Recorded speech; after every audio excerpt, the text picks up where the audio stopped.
Более 20 ярких представителей всех регионов страны, известные политики, бизнесмены, общественные деятели, журналисты и спортсмены.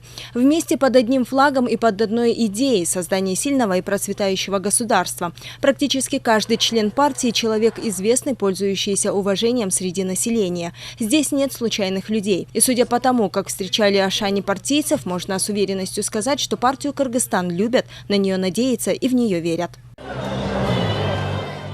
Лидер партии Канатбек Исаев рассказал собравшимся о планах и о программе партии. Куда мы двигаемся, зачем и как улучшить общественно-экономическую ситуацию в стране. Ответы на все эти вопросы можно найти в стратегии 7 шагов и построении сильного и нравственного государства. Именно об этом и шла речь во время выступления лидера партии. У нас вообще программа основана на 7 шагах, 7 направлениях. Первое из них – это нравственный Кыргызстан. Многие задаются, конечно, вопросами, почему не политика, почему не экономика, почему нравственный Кыргызстан. Но мы твердо убеждены, что без нравственности, без культуры населения мы никогда не поднимем экономику. Презентация партии «Кыргызстан» в городе Ош прошла с большим размахом. Члены партии много говорили о задачах. Мы хотим видеть наш Кыргызстан сильным и процветающим государством. И это не только слова, направленные для политических очков к предстоящим выборам в Жогорку-Кенеш. Собравшимся оказались по душе выступления лидеров партии.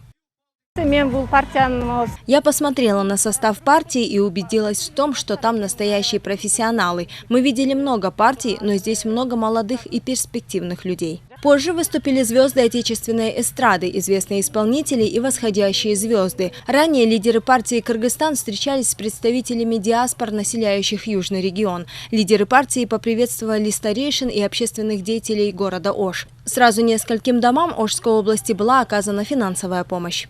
Сегодня организована встреча чаепития с диаспорами. Это большой шаг к сближению, к взаимопониманию, толерантности народов, которые проживают в этом городе. Подобные мероприятия пройдут во всех регионах страны. За неделю члены партии «Кыргызстан» посетят все регионы республики. Следующая подобная встреча пройдет в городе Джалалабад.